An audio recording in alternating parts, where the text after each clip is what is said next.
اجے مصطفیٰ عامر قتل کیس کی بات ہو رہی ہے تو اس وقت ہم گزری تھانے کے باہر موجود ہیں، کیونکہ گزری تھانے کے باہر اس کیس کا تعلق اس طرح سے بنتا ہے۔ یہ گیٹ آپ دیکھ رہے ہیں گزری تھانے کا ہے اور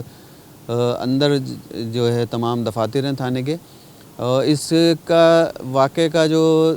تعلق ہے گزری تھانے کا اس کیس سے اس طرح بنتا ہے کہ اس تھانے کے ایک ASI ہیں ندیم، ان کا نام اس کیس میں سامنے آیا تھا، لیکن وہ قتل کیس میں ان کا نام سامنے نہیں آیا تھا۔ ہماری DIG CIA ہیں مقدس حیدر، ان سے جب بات ہوئی فون پہ تو انہوں سے جب ہم نے سوال کیا کہ یہ ASI ندیم جو ہیں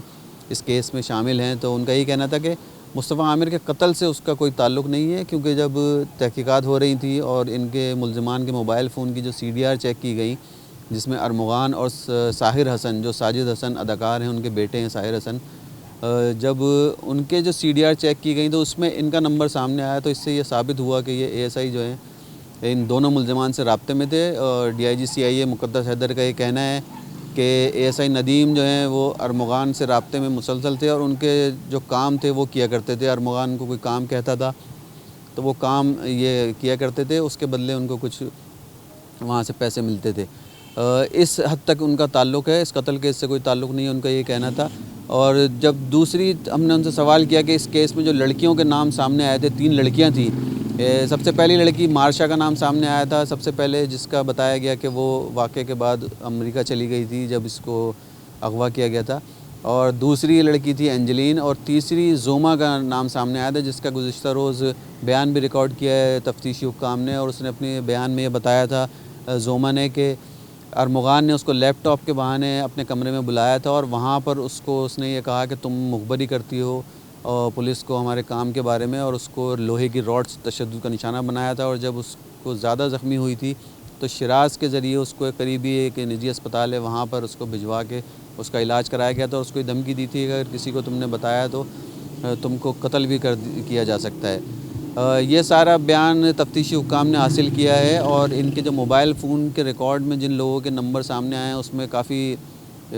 بڑی شخصیات کے اولادیں ہیں، ان کے جاننے والے ہیں، ان کے رشتہ داروں کے نام بھی ہیں، لیکن وہ ابھی تفتیشی حکام بتانے سے